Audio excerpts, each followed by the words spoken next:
Howdy, fellow vine trippers. I wanted to take just a moment before the show starts to let you know about a great website called Texas Wine Lover. They can be found at txwinelover.com.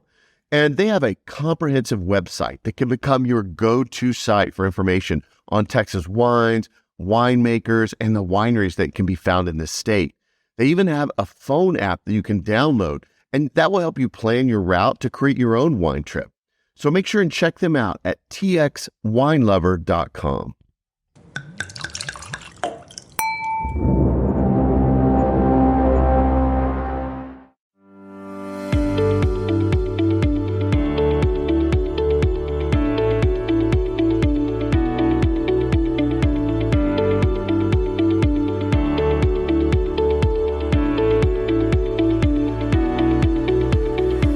Welcome to Texas Under Vine, an exploratory podcast to scout out the best that Texas wine country has to offer. I'm your wine guide, Scott, and I'm here to lead you on an auditory expedition to the vineyards and wineries across the great Lone Star State. Each episode will cover a different vineyard, winery, or wine-related business operating in Texas. You'll hear interviews, descriptions, and details about each location that will excite you to visit and experience them for yourself. Ready to plan a wine tour? Use these episodes to choose the most interesting spots for you and your friends to check out. Most of all, enjoy hearing about the rapidly growing wine industry in the state and what makes our wines and wineries the best.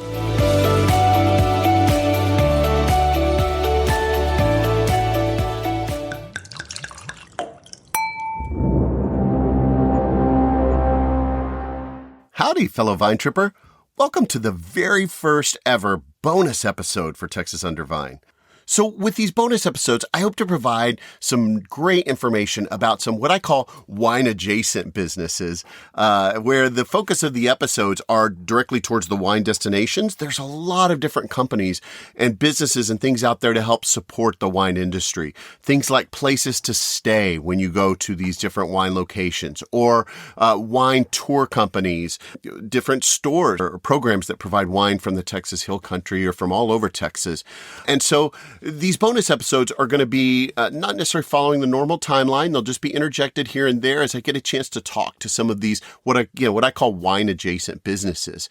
And so this is the first one, and it's going to be about a place to stay in the Texas Hill Country called Wrenwood Ranch Estates. So having been to the Hill Country many times and having tried to find places to stay for my wine excursions, sometimes it can be a headache. There are a lot of great places to stay, but sometimes finding those locations can be difficult, especially finding them in the time frame I'm looking for. But as I've been out there, I've seen a sign for a place that I was curious about called Wrenwood Ranch Estates. It's near Johnson City. It's actually right next to Vonovium on 290.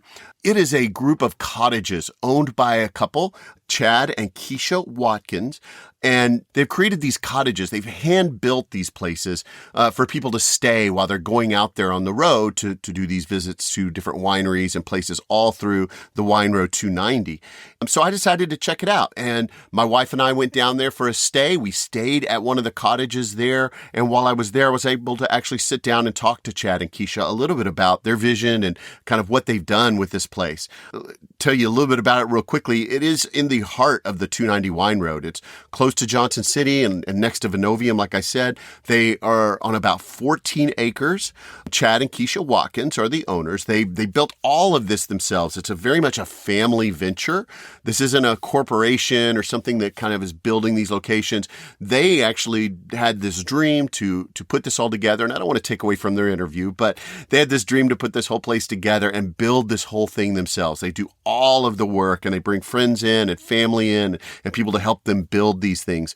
But they have these cottages. There are currently 5 of them right now, with 3 more to come over time, and possibly more slow growth in the future. They definitely have 8 to 9 on the radar at the moment, with 5 currently open, as I said.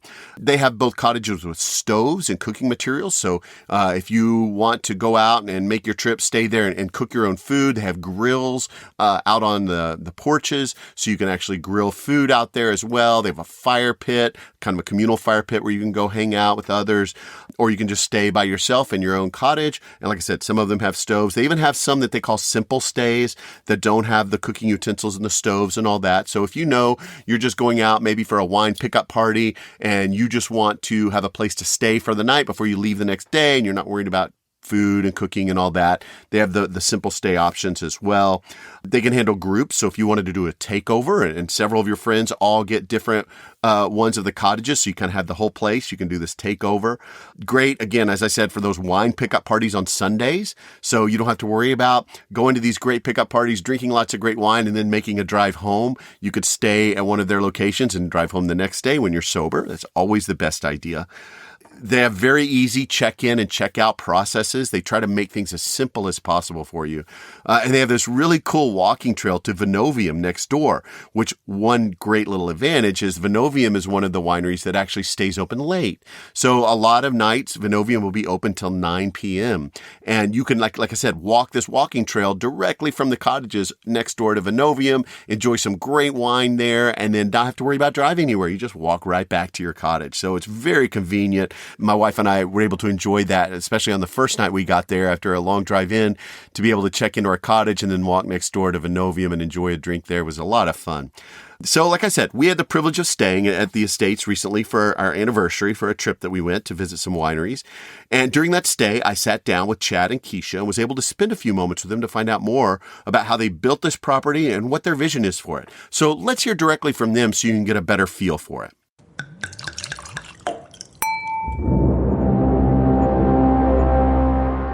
Let's see, I'm here with Chad and Keisha, and I'm going to ask you, we're at Wrenwood Ranch, and I want to first off just ask you to tell me a little bit about yourself. So what kind of got you into this project and your history there? Well, Chad and I got married in 2011, and the place that I found for us to get married was up in the mountains, and you rented out the whole property for the weekend. So you had it Thursday to Sunday, and you could do whatever you wanted there. You could house 60 of your family and friends up there. You brought in your own food, your own alcohol, decorations, everything. And so I told him that's what I wanted to do for our wedding to save money, being able to do a lot of it ourselves. And it'd be like a little mini family reunion with all of our friends and family. Nobody had to worry about driving or a place to stay or anything like that. So when we got married there. And then ever since there, it's always been like a little thing just kind of poking at us. Like, you could do this. You could have this someday. You could provide this same opportunity for other people. So that's kind of where it started. It's been a long time coming. Years and years of just asking questions. What would it take? Where do we start? How does something like this start? Because we didn't have a really good place to ask questions or figure it out. So that was just kind of a takeoff. Let's start with the idea and let's start growing from there and see what it develops into. Yeah. What made you choose the hill country area? A lot of driving. And so we kind of made a comma down through the state. If you think of the state of Texas, a giant comma. And we started up in Tyler and that sort of area up there. I have an aunt and uncle up in Grand Saline. So we started up there, stayed with them, drove part of that area. I was born in Waco. So we started and we kind of cruised down through that area, which was an area south of Waco, but more west of Waco that I really, really liked. And I wanted to explore a little bit more. So we spent some time there with my cousins and my family in Waco. And then we had some friends that were down in Texas Hill Country here. And it's like, we got to check out that area. And we knew we didn't want to go too far west. We didn't want to go too far east and too far south. So we kind of had a general idea, but just to come down, I guess, through the central part, including Dallas is a part of the state, we started looking around and when we got to the area, it's like, this is it. And mind you, when we came down looking, we were just before COVID had started. So we're talking November of 19. And by the time we could actually come back out and really dive into the area and ask more questions and look a little more thoroughly, we were in March of 2020. So we were in the middle of COVID. So yeah, that's how we ended up here. Did you have any intentions to be connected with the wine industry, or is that ever part of your past or history or thought? Really, I enjoy drinking wine, but wine isn't necessarily a passion for me. I just like what it offers, where people can get together and share a nice glass of wine and have good conversation. That's the part of the wine industry that I enjoy. And it's the perfect fit for all these places out here. You're having a travel destination, and so people need a place to stay. Very blessed and very lucky to have this piece of property and have Vinovium next door for our guests that can just go over there, come back. Yeah, it was great last night too. When, like I said, when we came in last night, we went to Vinovium and told them we were staying over here. They're like, oh, we'll give you an extra discount for people that are staying there too. So it's a nice little added bonus we didn't expect. Tried to work with a couple of local wineries to where you can get discounts when you're visiting them just because you're staying with us. Yeah. A good partnership. Everybody kind of helps each other out and works together. And kind of knowing what goes on around us, because some of the wineries, you have like West Cave where they do wine and beer, and just to have that. So when our guests say, hey, my husband likes beer and I like wine, it's like, okay, we have a few options. Yeah. There's maybe a few places to consider. Okay, so well then tell me about this location's history, how you got it started. So you identified this as the area you wanted to be in. How'd you find this plot of land, and how'd you get started with everything? So we originally, as we were just touring the state and just looking to see where we wanted to zone in, we had an ideal set of acres. We originally wanted to start with at least 20, and we very quickly realized that that was going to present some problems depending on where in the state we were at. So we started with the realtor and said, okay, here's the 20 pieces of property over the course of a week we'd like to take a look at. And he said, okay, let me look at some of the land and deed restrictions and things like that, and let's see what really is viable at this point.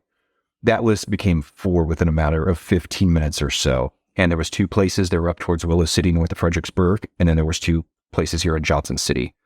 We had some concerns over some access to water issues on the places that were north of Fredericksburg. And then we started looking at this area and said, well, the water's fantastic here. And it boiled down to 2 almost overnight. We revisited both of them. We liked both sets of property. And we looked at this one and said, well, this one's a little out of the range what we wanted to spend initially, but it's like, this is it. And it's one of those things where we had that gut feeling and it's like, let's go for it. And if it's meant to be, it's going to happen. And if it's not, that's okay.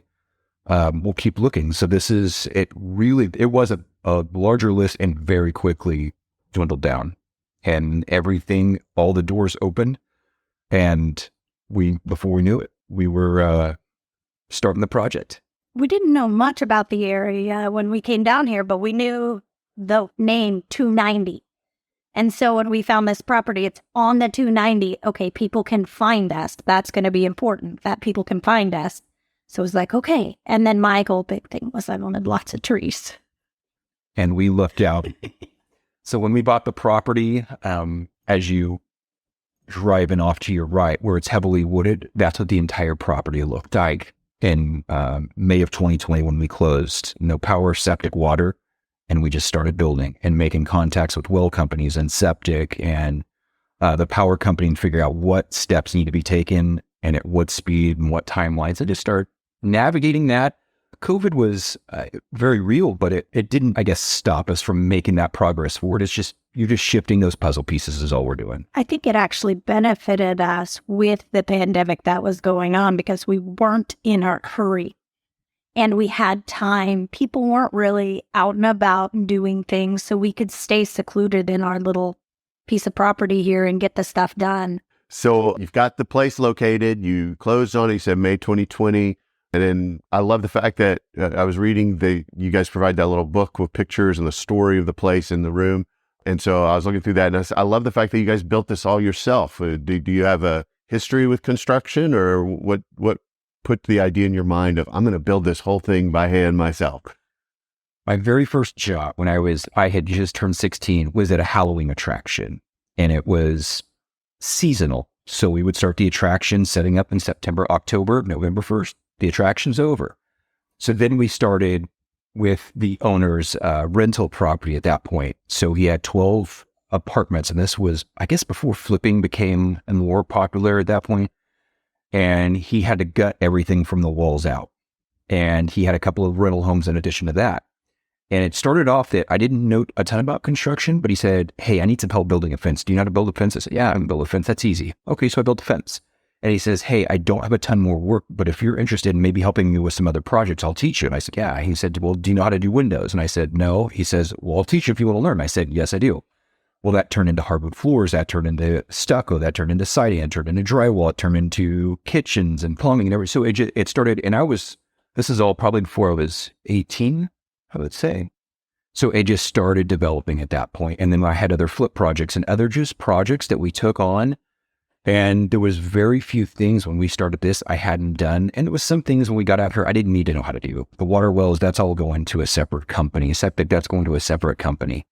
So we took that foundation and we just started building on it slowly. And you just take those little pieces and learn. And you're always, when I was doing the remodeling with Todd, who our third cottage is named after, that's you take those bits and pieces, you stumble through some things at that time, he can help me out, and then we're able to grow at that point. So, and that's what it has turned into. There was a couple of things when we got out here that I hadn't done on a regular basis. My uncle had been in construction for close to 40 years, the one that's up in the Ranceline. So he came down and said, okay, let's shore up a couple of things. He says, you have all the basics. He says, you know how to do it all. We're just going to just shift a couple of things based on his knowledge, and off we went. So I would say probably the biggest learning curve out here was anything dealing with the ground, because you have about 2 or 3 inches of that softer, and then it's rock. So all the cottages they're sitting on a rock foundation. That took a little bit of getting used to, of trenching and trying to get big trenchers and dig down. And before you know it, you can only go so far. So is there a story behind the name of the location? So Chad, the street he grew up on was Wrenwood Street. And so when I met him originally, he was living on Wrenwood Street. And then after we got married, we decided to buy a house, found a house, bought the house. It was on Wrenwood. And so when we came out here, we were thinking of all kinds of names, hill country. How do you just play with the list of names? And one day I was sitting in my office and I was like, wait, our whole life has been on Wrenwood. Whether it's been separate or together, it's been on Wrenwood. So. And then, so how many cottages do you have available? We currently have 5 listed. We are close to having the 6th. We have the foundations for 7 and 8. Where we're at now, this will be a 9th later on, and then we'll just slowly keep growing. So, and each of the cottages is named after someone who has impacted our life. So everybody has been a big part. So the McCamey cottage is my aunt and uncle who's helped us out with some of the construction and some of those basics. The South Seda, our best friends that used to live on the same street as us, Todd Wolf, which was one of my mentors, or best friend, and Jessica Garofalo. So every cottage has a meaning, and the stories are on the back of it. So when you built the cottages, did you do those together? Did you do those individually? How did you? One at a time, until we got to 6 and 7, the Anderson, and then the one we're working on right now. Those 2 we kind of framed at the same time to kind of get the outside of the building done. But we've always had multiple projects going at any given time. Typically, it was build one cottage, get it up, get it open, start the next. Each of us has, I guess, different strengths when building. Mine is more the logistics, the timelines. And then once we start getting to the drywall, I start to back off and hand it over to her. There's a blue book in the cottages that kind of shares part of the journey and that sort of thing. That's where her creativity comes in, the decor, the things like that. That's where she gets in colors and things like that. And just kind of understanding where my strengths are, her strengths are, hey, you do that. And then how can I support what she's doing? And then she supports us. We both. It works really well together. Yes. From, cutting boards to drywall to everything. We're both hand in hand throughout the process, depending on when she's at the hospital working. And when I'm here by myself, it's like, okay, how can we maximize the time and how can we build them together to where we're both getting each other's help doing it? Are they all the same, or are they different floor plans? They're pretty much all a little different. The Wolf and the Garofalo are pretty much the same. They're the same floor plan, but we started, how it goes when you're starting something new. So we built the first one. It's like, if people would really like a stove to be able to cook food, because there's not a whole lot of food options, especially during the weekdays. It's like, okay, let's add that. So number 2 had a stove. And then we got to number 3, and I was like, it sure would be nice if we had a little more space in the bathroom, like a little bit bigger vanity, a little more space. So we did that and added the kitchen table area for people to have their meals. So every time we've gone, it's just been, let's tweak this a little bit and tweak that. And then when we got to 6 and 7, some people, they don't need a stove, a fridge. They just want a place to sleep and shower. That's it. So we decided to try some that were just what we kind of refer to as simple stays, just a place to sleep, have some coffee, take a shower, and go enjoy the hill country. You guys provide a ton of feedback, which has been wonderful. And one of the things that we were hearing time and time again is it's like, hey, we're going to be gone the whole day. Or we have a lot of guests that come in with Garrison Brothers with the distillery and they're doing the volunteer bottling there. Or it's like, hey, we're just coming through the area after vacation. We'll hit a couple of wineries and continue on our way. We don't need everything. Do you have something more simple? It's like, you know what? That's a great idea. Let's take that idea and let's build upon it. So the idea originated from listening to guests and just having their feedback. What do they want? How can we serve them? So is there a way for listeners to kind of see what the cottages look like inside and so forth before they decide to come out and rent one? On our website or on, if you're looking through Airbnb to book a room. So if you go to wrenwoodranch.com, that has all of the listings. All of the cottages have stoves. All the cottages have barbecues. 3 of them have stoves. Everything has a kitchenette. Everything has coffee that's supplied, your full coffee pot. If you're here for a longer stay, so we have 2 and 3 week reservations that come in, especially in the springtime. You have access to all the laundry that's here. So they all have the basics. I guess the biggest difference is going to be whether it has a stove, oven, that combo. Some of them have a full size refrigerator, some don't, and that's all listed on the website. And decor, that's really about the only thing that's different. It's similar, but it's different. And all of our pictures are updated online so they can see exactly what the cottage looks like and what's available in it. If they see one they like and they think, I want to do this, how do they book the cottage? Currently it's listed on Airbnb or the VRBO, just depends on the platform that you prefer. You can go there.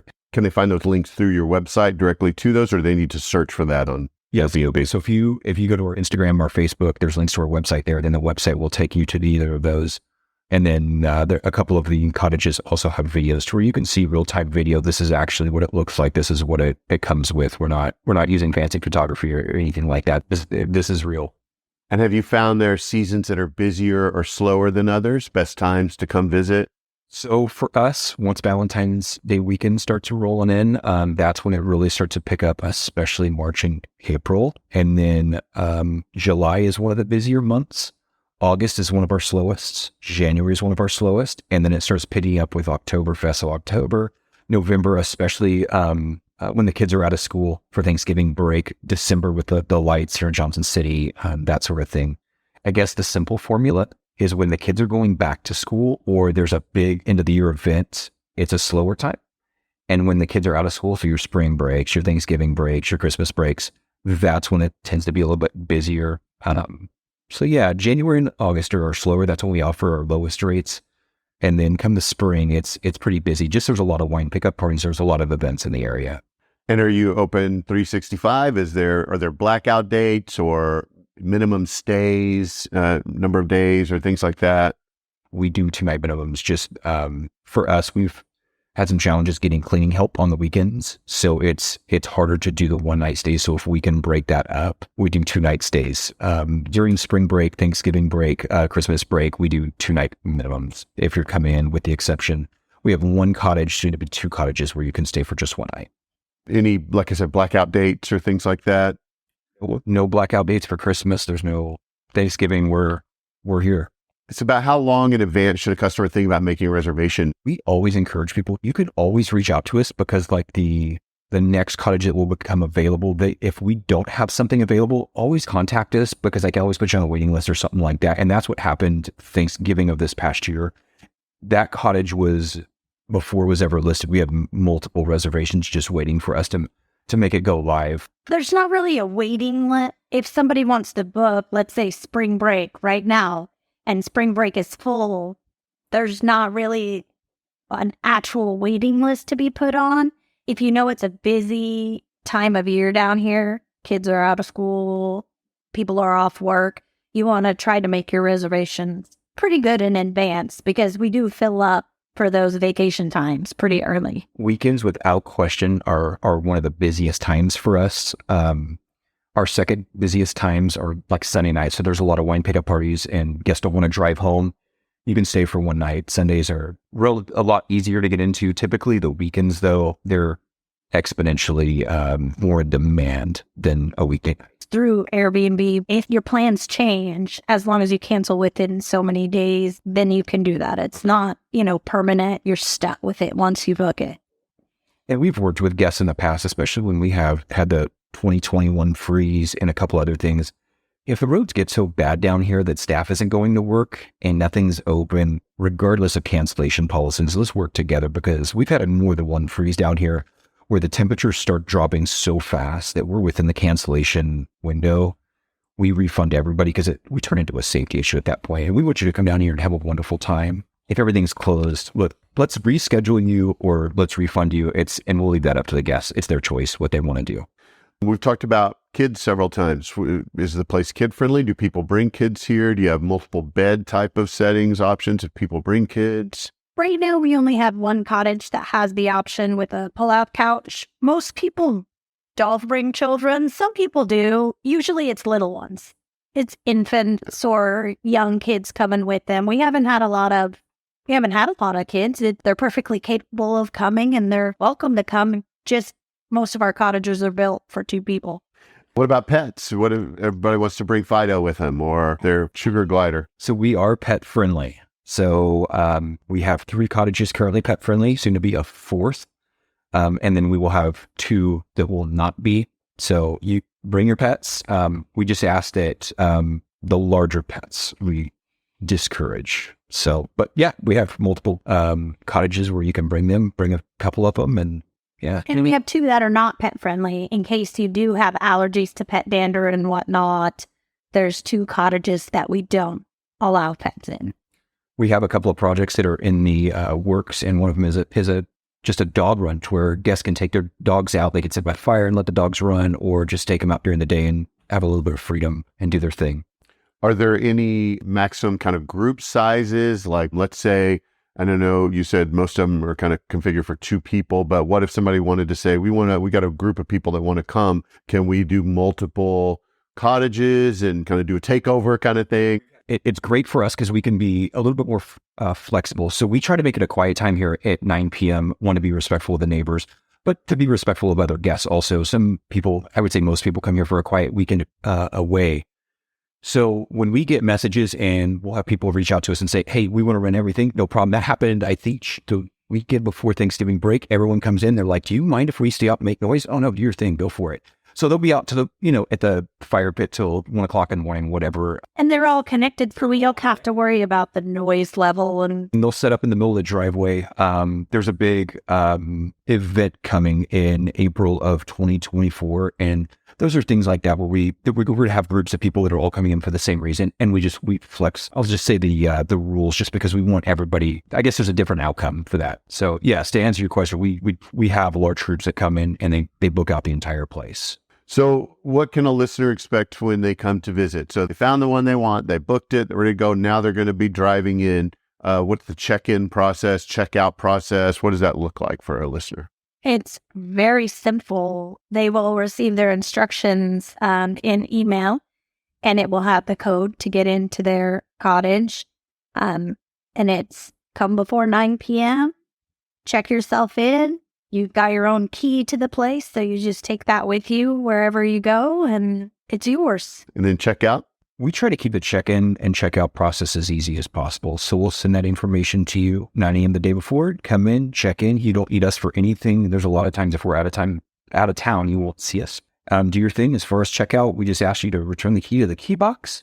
If you use any dishes, just leave them in the drainer because we go back through and as a part of the cleaning process. And we try to leave it down to those 2 things just to keep it as simple as we can. The only thing we ask is that if there is anything that happens in the cottage, dishes break, things spill, just let us know so we can take care of it and treat it and have it ready for the next guest that comes in the next day. But I am a huge, clean is a huge thing for me. So we clean probably a lot more than necessary sometimes. But I always found it funny that when I go to a hotel, the maids have their carts, but I never see bedspreads or blankets on there. And so that was a huge thing for me. Everything is getting washed down to the pillow protectors. clean. So tell me about plans for future growth. I know that you were talking about you're working on 7 and 8 right now. How many cottages do you tend to want to have at any point in time? And Definitely going to be 9 cottages for starters. There is plenty. So we're in 14 acres here. There's plenty of more room for growth. With the front portion of our property being along the 290, we're looking at possible construction build out for commercial space down there as well. We don't know what that looks like. That's something that we're exploring though. We're trying to add more spaces. So like the fire pit area, that's going to be developed further. We need a central location. So one of our pump houses right now, that's going to be configured into more of like a snack shack. So if someone comes in and they're like, hey, I want a soda or I want this, we want it just where to go to. You don't eat us. You go in there, you do your thing. And it's set up so where guests can grab different things. Hey, we're here for 6 nights and we need more paper towel or something like that. Hey, it's all in there. Just help yourself. So we're trying to incorporate a lot of little things, dog runs, things like that. very self-sufficient for the customers to be able to go in and take care of whatever they need. Yes. So if we're out of town or we're away, we're busy, especially when we start building the cottages, we're tied up all day long from when we start building. We don't try not to make too much noise before 10 a.m., but then we'll go 8-9 hours solid. And it's a little bit harder for us to answer messages and that sort of thing for that week that we're at 100%. We constantly hear a couple of things from guests. It's one, we will be back, and two, you guys offer more than any other Airbnb we've been to. So, and it's like, well, that's great, but I think we can still add more. There's still more opportunity that's out there. Let's keep growing. Let's keep building and developing that idea. And we're never going to be done. It'll never be done. We're still clearing property. I mean, I'm sure as you walked into our house, you can see there's projects everywhere, and we kind of do it sometimes it's based on weather, based on season, when we can cut on trees, when materials are cheapest. So it's just always a little bit of something. And then of course she works full time. So it's a lot of it's a balancing act. There are a lot of places to stay in the hill country. And so as listeners are going out and trying to decide, where do we want to go? We're going to take a wine trip, or we're going to go somewhere, we want to stay there. What would you say is the number one thing that sets you guys apart from all the other places they could stay? Why would a listener want to come here? I would say when we built this place in mind, my main goal was I wanted it to feel like after a day you're coming home. Even though it's not your home, I want it to feel like a home. I want it to be cozy. You can put your feet up on the couch. You can drink your coffee in bed if you want. I want people to feel comfortable, calm, and like they're home.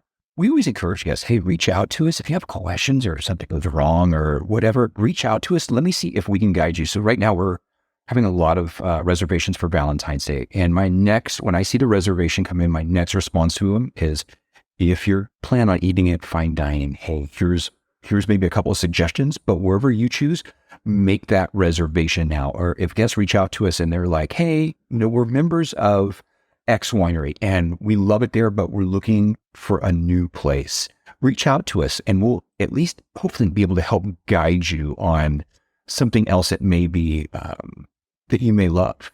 So guests will ask, hey, we're only in the area on these days. Where do you recommend? Or, hey, we're looking for a place to eat. Hey, reach out to us.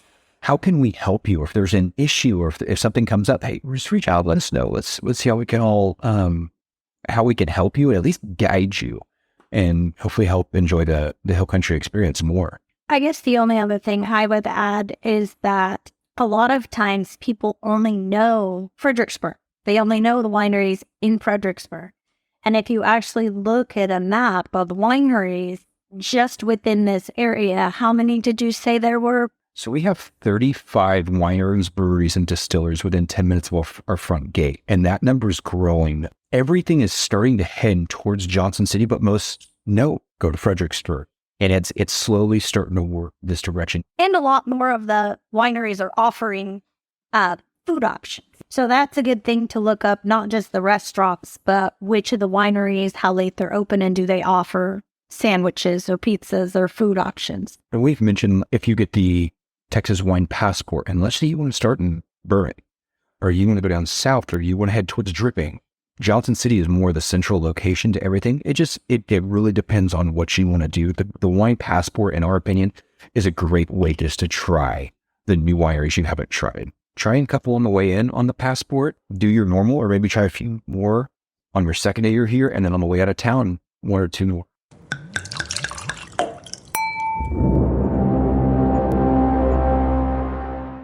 And that's Wrenwood Ranch Estates. Chad and Keisha are amazing hosts who look after all of your needs and try to anticipate them before they even arise. The cottages were comfortable. They provided everything we needed for our stay and more. They even have a small area full of flyers for different wineries and destinations in each cottage. They mentioned to me that they don't want to be known as a place to get wine. They want to send you to all of these great wineries in the area. So they're really good about promoting the fellow wineries who are in the area and trying to give you information about those great places that you can go. And one of the added touches I enjoyed also was they had a small container of just breakfast bars, oatmeal packets, and even some microwave popcorn for those late night or early morning snacks, just little added touches.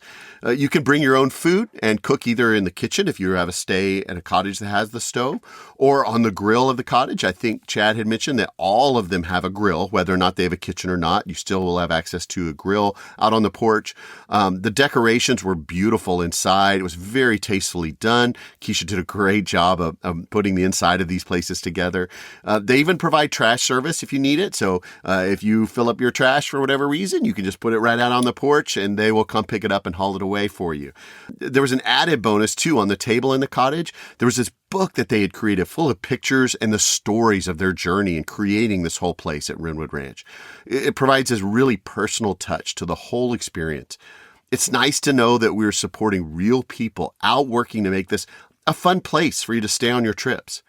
It was also touching to see a plaque inside the door to the person that the cottage was named after. They mentioned in the interview that each one of them was named after someone influential in their journey.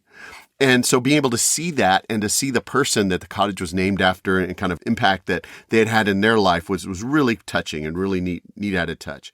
And lastly, that little connecting path that I mentioned to Vinovium, which stays open later than most tasting rooms, was a great addition. So go check out their website at www.wrenwoodranch.com. That's WRENWOODRANCH.com. You can learn all about their different cottages, see pictures. They have videos up there, some of them that you can kind of see the inside, and directly book any that you're interested in. When you go see them, make sure to tell them you heard about them on this podcast, Texas Under Vine. Well, that's it for this bonus episode. I hope you enjoyed it. For future bonus episodes, again, I hope to bring you more info on other places to stay, wine tour companies, other wine-type businesses as well. So keep an eye out for those in the future. There won't be an exact schedule for those. They'll just be kind of interspersed in as we go. But if you are enjoying the show, please take a moment to rate and possibly review the show wherever you get the podcast. As a new podcast, getting those ratings and reviews really helps me move up to get seen by a wider audience. And so then it can hopefully get more good content to you sooner. I also, like I said, appreciate any feedback you have, good or bad, for the show. I'm always looking for ways to improve. And if you'd like to become a Patreon, please go to my website and donate a little bit per month to be able to see things like background photos, video walkthroughs. You get sneak peeks as to where I'm headed on the road next before anyone else knows about upcoming episodes, all kinds of fun things. So I would appreciate whatever support you'd be willing to provide as well. For just that small amount every month, you can get access to these bonus features, and it really helps me carry forward with what I'm doing, since this is a labor of love for me. So subscribe to the podcast, follow my socials to be notified whenever the next episode is posted. And until next time, as always, happy trails and bottoms up, y'all.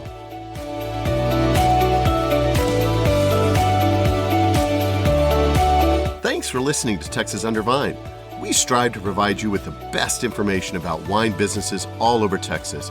Be sure to check out our website at texasundervine.com and follow us on our socials at Texas Under Vine to stay up on all the upcoming episodes. Please email us with any suggestions or feedback. Also, contact us if you're interested in donating, sponsoring, or advertising on the podcast, just to help us cover our expenses and bring even more great info to you in future episodes. Above all, travel safely, and most especially, drink responsibly.